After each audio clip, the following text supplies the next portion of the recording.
Bekleme yerimiz de var. Ara salonda bekleme yerimiz de var. Beraber bir heyecanı sizle beraber yaşamak istiyorum. Valla ben masal dedim. Ben sıralamı geri istiyorum. Senin kendine göre bir şey çıkarsın.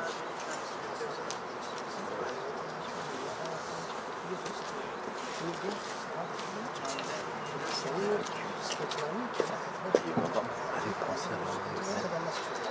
şimdi onu yapacağız. İşi içinden çıkamıyoruz.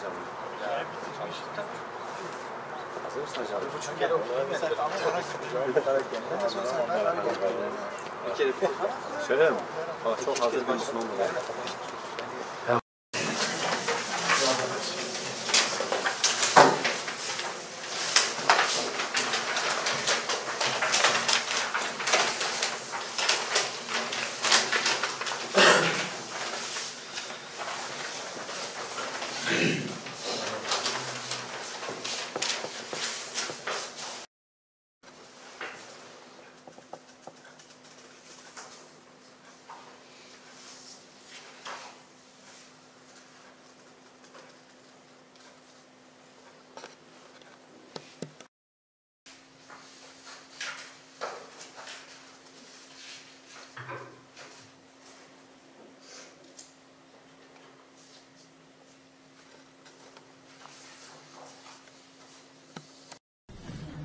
Evet değerli kardeşler, öncelikle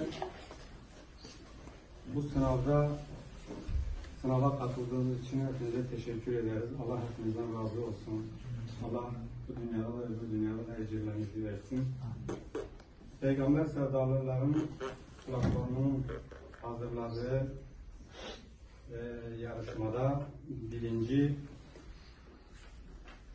birinci açıklamadan önce üçüncüden başlayalım.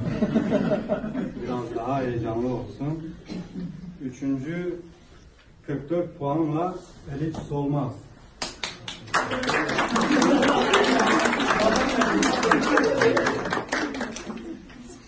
İkinci Muhammed Şirin Atlı.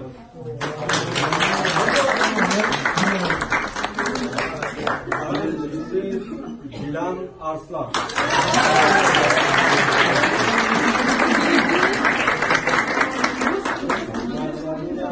Abimi canı gönülden tebrik ediyorum. Başarılarının devamını diliyorum.